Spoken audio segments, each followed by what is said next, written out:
There's a certain kind of silence that doesn't come from peace, but from strategy. A kind of silence that leaves you confused, unsettled, and wondering if you did something wrong. One day, someone is fully present, laughing, engaging, showing up, and then suddenly, nothing. No replies, no calls, no explanation, just distance. And that distance feels personal, almost like punishment. But here's the truth. Not all silence is innocent. Sometimes it's a tactic. And understanding that difference is what sets the grounded apart from the emotionally entangled. This episode is about those moments when people withdraw, go quiet, or vanish altogether, and how to respond through the lens of Stoic philosophy. The Stoics didn't teach us to become cold. They taught us to become centered, not reactionless, but rooted, to recognize that what others do is outside our control, but how we respond, that is always ours to own. And when you begin to see emotional games not as reflections of your worth, but as opportunities to practice self-mastery, something inside you changes. You stop chasing and you start choosing. Choosing peace over panic, stillness over reaction, truth over performance. So let's begin, right where the confusion usually starts. Part 1. They're testing your reaction. Don't give them control. Have you ever had someone just pull away? One moment you're laughing, sharing, connecting, and the next it's like you never existed. They don't reply, they don't call, they don't explain, just silence. And that silence? It's not random, it's not passive, it's calculated. What they're doing isn't distance, it's a test.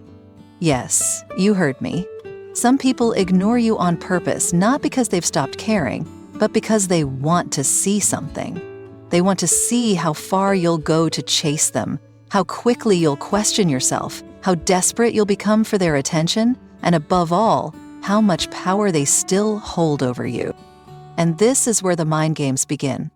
It's like a tug of war. Imagine you're both holding the rope. Everything seems fine.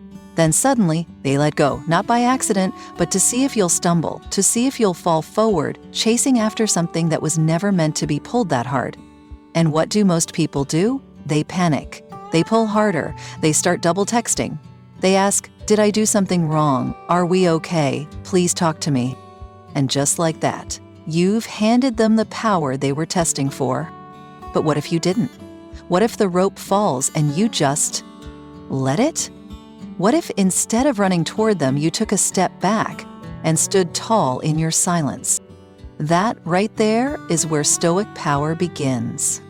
The Stoics teach that the one who needs the least holds the most. And when you don't need their validation, when you don't need their reply, when you don't need to chase, something shifts. You go from being at their mercy to being untouchable. Think about it. People play games to control those who are easily moved. But if they can't move you, if they can't trigger you, if they can't provoke a reaction, what are they left with? Nothing. Let me share something personal. There was someone I considered close, someone I trusted.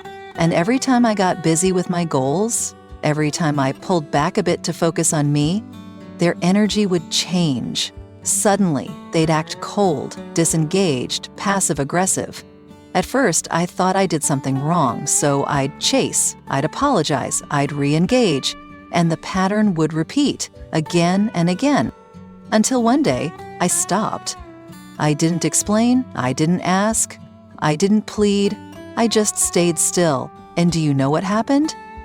Days later, they came back acting like nothing had ever happened, smiling, chatting, engaging like I had imagined the whole thing.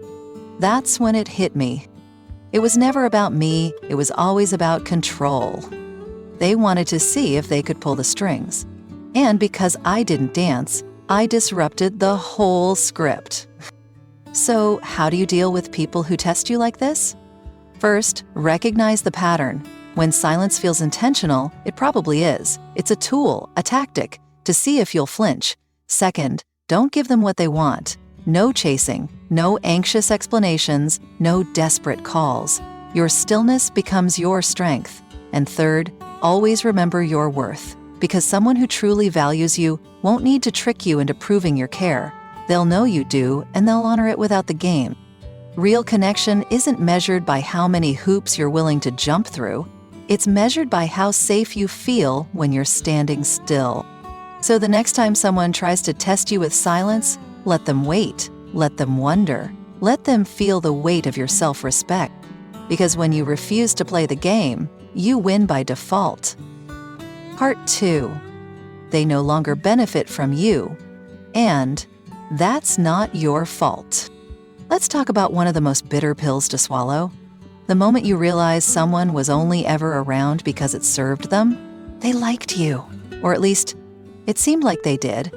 They called, they checked in, they showed up. But then, like a switch flipped, they disappeared. No explanation, no goodbye. Just a cold, distant silence where connection used to live. And you're left there, stuck with the question that haunts so many of us. What did I do wrong? But here's the hard truth no one really wants to say out loud. Sometimes you did nothing wrong. Sometimes they just got what they came for. Maybe it was your attention. Maybe your time, your energy, your advice, your kindness, your generosity. Whatever it was, they needed it, and you gave it freely. Not because you were weak, not because you were naive, but because you believed the connection was real. You believed they were in your life for you, not just for what you had to offer. But the moment you stop giving, they vanish. And that silence, that distance, it's their answer. See, some people are like electrical plugs. They only connect to you when they need a charge. As long as you're supplying something, validation, comfort, solutions, they stay plugged in. But the second they're full or find a new outlet that offers more, they disconnect. No thank you, no appreciation, just gone. And what hurts the most is how easily they go, how little resistance they offer when you stop reaching out. You realize the effort was always coming from your side. The conversations, one-sided. The support, unmatched. The love, unreturned. But let me offer you this. It's not a loss, it's a reveal.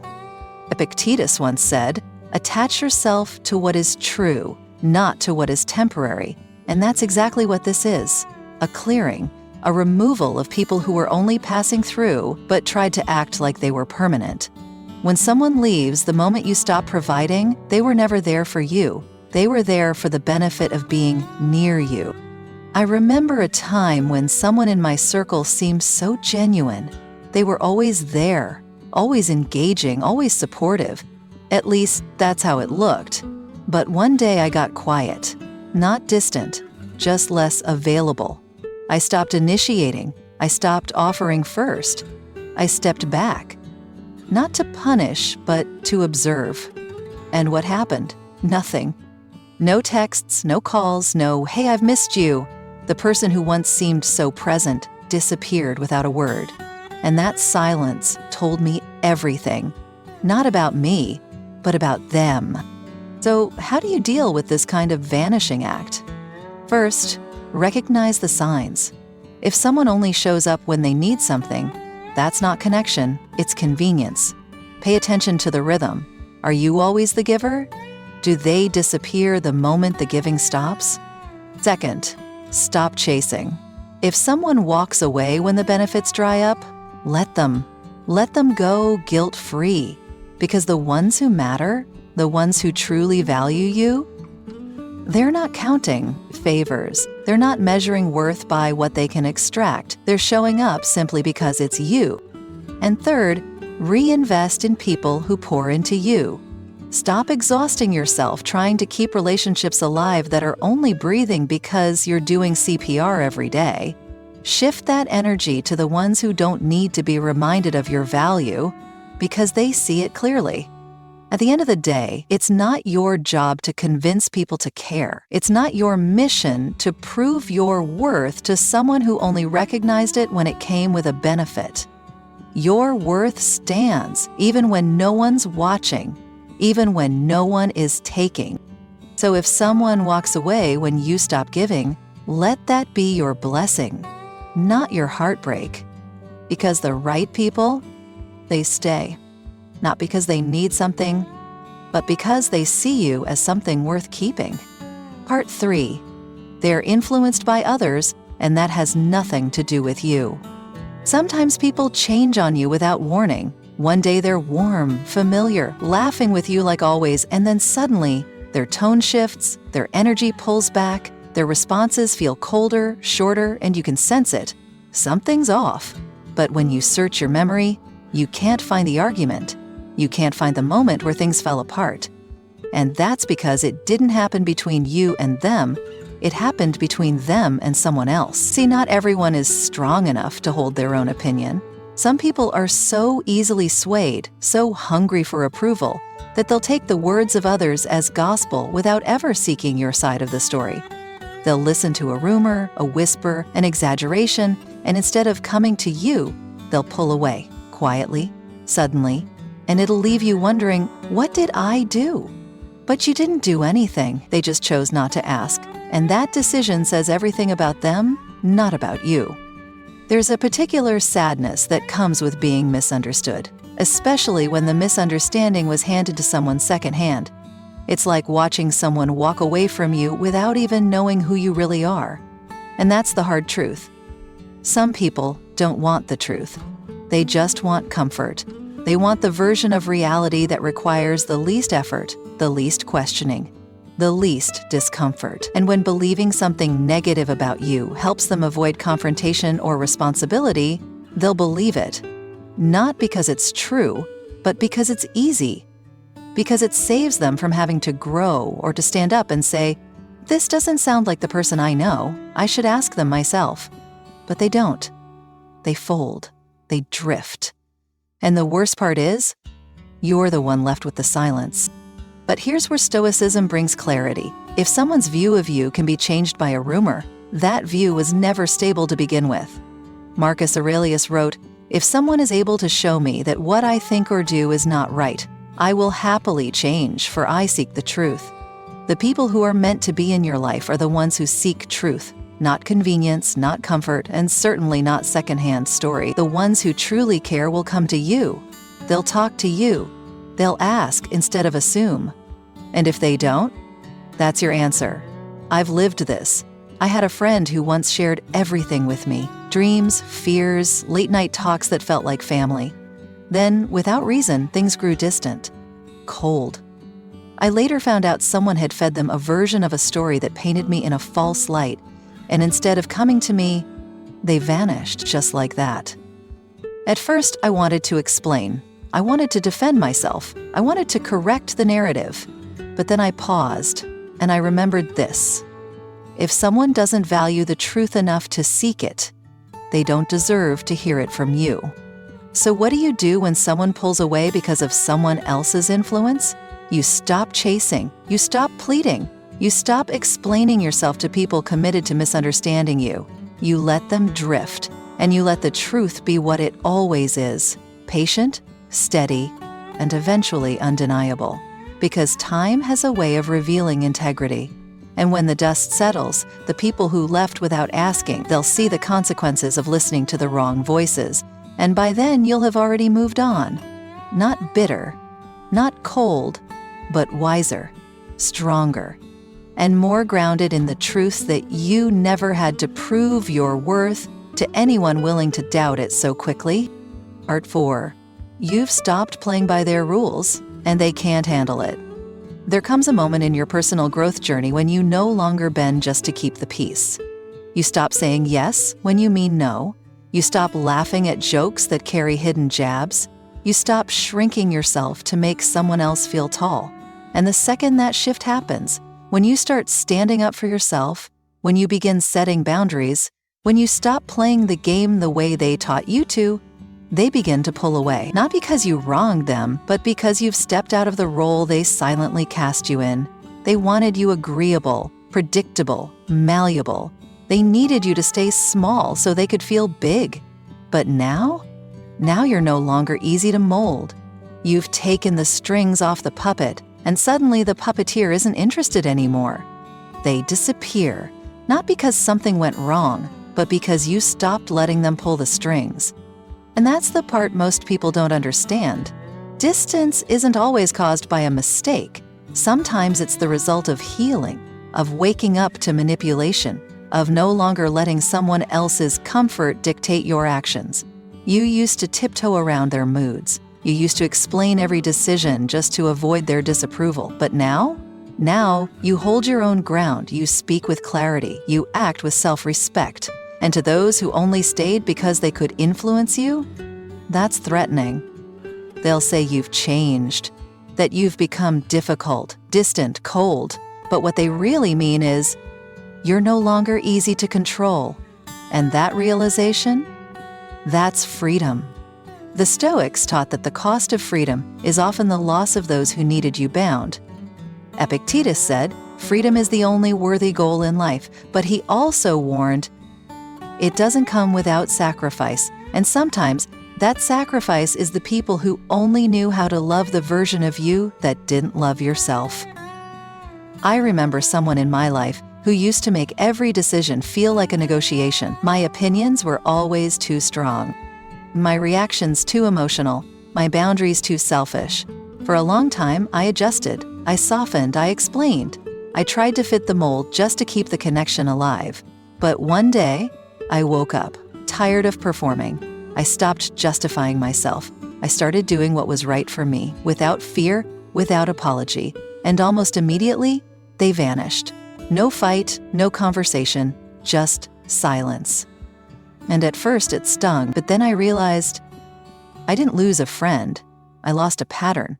I lost a system of control disguised as closeness. And that wasn't a loss. That was liberation. So if you're noticing people withdrawing because you've stopped playing by their rules, don't panic. Don't chase. Don't explain yourself into exhaustion. Let them walk. Let them feel the weight of your independence. Because the ones who truly care about you won't be threatened by your strength. They'll adapt. They'll grow. They'll respect the new boundaries because they respect you. And the ones who can't, let them leave. Your peace is too expensive to rent out to people who only stay if they get to hold the remote control. You're not here to be controlled. You're here to live free, to speak truth, and to rise on your own terms. Part 5. They feel intimidated by your growth. And that's their battle, not yours. There's a moment in your journey when you begin to rise, not loudly, not arrogantly, but consistently. You read more, you think deeper, you start making better choices. You outgrow old habits, old patterns, maybe even old people. And at first it feels empowering, like the pieces are finally aligning. But then something strange happens. People you were once close to begin acting off. They pull back. They make little sarcastic comments. They say things like, you've changed, or you think you're better now, always wrapped in a half smile. But you feel the sting beneath the words, and you wonder, why? Why does my growth bother them? The truth? It's not about you at all. It's about what your progress reflects back at them. Your elevation shines a spotlight on their stagnation, and instead of letting it inspire them, they let it shame them. They don't hate your growth, they hate what it reveals about their refusal to grow. Imagine you're climbing a mountain with someone you've always walked beside. The early part of the climb is easy, shared, full of laughter and mutual rhythm. But then you get serious, you dig in, you push higher. And as you climb, the air gets thinner, the path steeper, the silence between you wider. They start lagging behind, not because they can't climb, but because they won't. And instead of saying, I'm struggling to keep up, they say, you're leaving me behind, as if your growth is the problem, as if your courage to evolve is somehow a betrayal. But let's be clear, your growth isn't an insult. It's not a personal attack. It's not something to apologize for. And if someone makes you feel guilty for improving yourself, that's a reflection of their insecurities, not your transformation. Stoic wisdom reminds us that personal excellence will always make the mediocre uncomfortable. Marcus Aurelius wrote, "The object of life is not to be on the side of the majority, but to escape, finding oneself in the ranks of the insane." What he meant was that your path won't always be popular. It won't always be cheered. In fact, the better you become, the lonelier it can get. Because not everyone wants to rise with you. Some people loved the version of you who doubted yourself, who played small, who kept their light dimmed so others could shine. But now that you've stepped into your power, they don't recognize you, and that scares them. I once had a friend who I thought would walk with me forever. We shared dreams, jokes, memories, until I started changing. I began waking up earlier, setting bigger goals, being more intentional, and slowly their tone shifted. Their enthusiasm faded. Their presence became more passive than supportive. They joked about me trying too hard, about me not being fun anymore, but I realized what was really happening. They weren't mocking me. They were mourning the version of me that made them feel comfortable. And when I stopped playing that role, they chose to walk away, not with a bang, but with distance. And honestly, that silence taught me everything. So what do you do when your growth starts to cost you people? You let it. You let it cost you comfort. You let it cost you old dynamics. You let it strip away every person who only wanted you stagnant. Because the truth is, not everyone is meant to go where you're going. Some people were only assigned to your past, not your purpose. And you don't owe anyone the version of you that played small to keep them secure. You don't owe anyone the sacrifice of your evolution just so they can feel tall beside you. You keep climbing, you keep growing, and you let them decide for themselves. Rise with you. Part 6. You've exposed their true nature, and that's why they ran. There's something that happens when you stop pretending you don't notice the red flags. When you stop making excuses for behavior that drains you, when you stop turning a blind eye to the little lies, the subtle manipulations, the inconsistencies that no longer sit right in your gut. When you stop tolerating dishonesty, selfishness, or emotional games, some people don't fight for your presence, they flee. Not because you were too harsh, not because you were too demanding, but because your clarity became a threat. Your awareness became a mirror. Your boundaries became a wall they could no longer climb. And the second you start seeing someone clearly, truly, honestly, without the illusion, they panic. Because for people who rely on control, the most terrifying thing isn't being called out, it's being seen. They don't want to be exposed, they want to continue manipulating from the shadows, pretending their intentions are pure. But when you flip on the light, when you ask the hard questions, when you stop accepting surface-level stories, they lose their power. And instead of owning it, instead of changing, they vanish. And it feels sudden, it feels hollow, it feels like they ghosted you for no reason. But the truth is, they didn't walk away from you. They walked away from being revealed. And this is where your strength is tested, because you'll be tempted to chase, you'll be tempted to explain. You'll wonder, did I go too far? Was I wrong to speak up? But that's the trick of emotional manipulation. It makes you doubt your own sanity for finally setting a boundary. It makes you feel guilty for choosing self-respect. But let me tell you something clear and honest. People who are authentic, people who are rooted in integrity, don't crumble when you ask for clarity. They don't disappear when you express your truth. They don't vanish because they were asked to be honest. That kind of reaction is not about your behavior, it's about their character. Stoicism teaches us that we should never fear the truth, because truth liberates, even when it hurts. Epictetus once said, "He who tells the truth must have one foot in the stirrup," meaning, if you're going to speak truth, be ready, because not everyone will want to hear it. Not everyone will stay. I remember someone in my life who always had a story for why things never worked. Every mistake was someone else's fault. Every conflict was always twisted into a tale where they were the victim.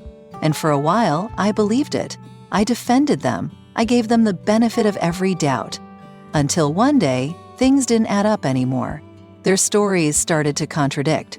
Their words stopped matching their action. And when I gently, respectfully started asking questions, not accusations, just truth-seeking curiosity, they recoiled. Suddenly I was too judgmental, too intense, not the same anymore. And then, poof, gone. No resolution, no closure, just silence. But the silence spoke volumes. It told me that what I had exposed wasn't just their lies, it was their inability to exist in a space where honesty is expected. So what do you do when someone disappears after you expose who they truly are? You don't chase. You don't apologize for seeing what's real. You hold the line. You stand in your truth, and you let their absence confirm what your intuition already knew, that they were never with you out of genuine connection, only out of comfort and control, because anyone who leaves when honesty enters the room was never truly there for the relationship. They were there for the illusion. And when you removed the illusion, they had nothing left to stand on, so let them go. Let them slip back into the darkness they prefer. Because you stay in the light. You keep walking in integrity, because the people who can handle truth will stay. They won't run. They'll grow. And those are the ones worth building a future with. Or fade behind you, but either way, you do not shrink. Part 7. It's a blessing in disguise, and you don't even know what you just escaped. At first, being ignored feels like a slap in the face. It feels like abandonment wrapped in silence. One day someone is present, engaging, laughing with you, and the next, they're gone. No call, no explanation, just a void where connection used to live.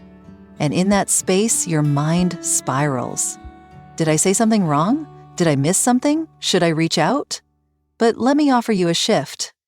What if being ignored isn't rejection at all? What if it's redirection?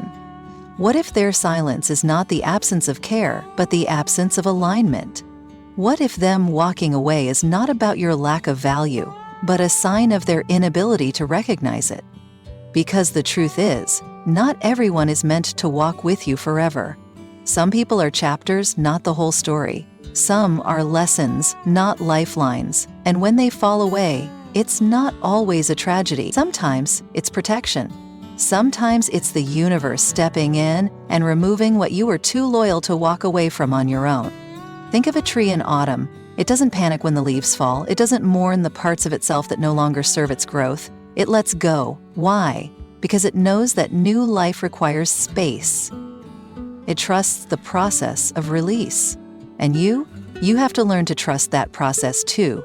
Because people who walk away without warning, people who ignore you without cause, are showing you something important.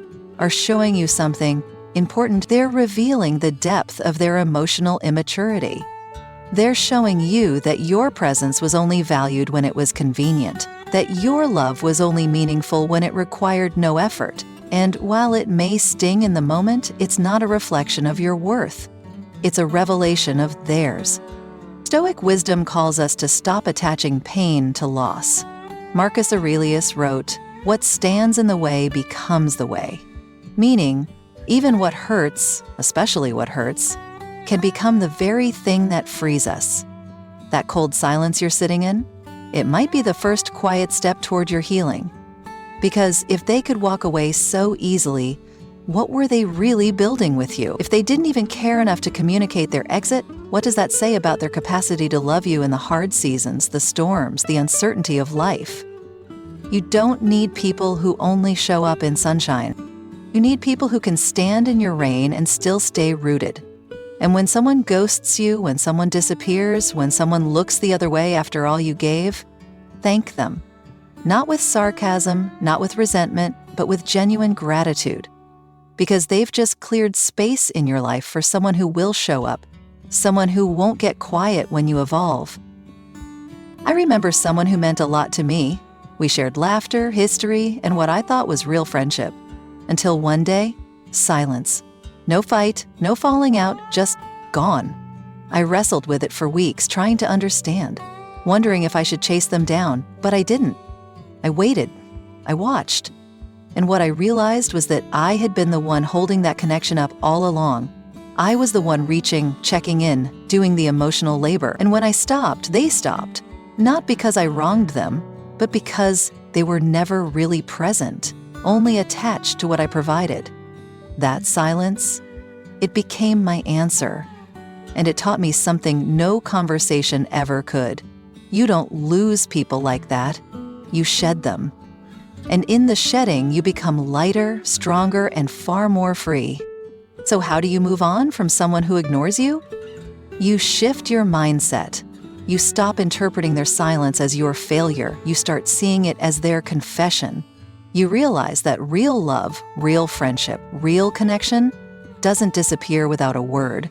It doesn't vanish when the energy changes. It leans in, it communicates, it cares. And if someone doesn't do that, they never deserve to sit at your table in the first place. Don't chase, don't prove, don't perform. The people meant for you won't need convincing.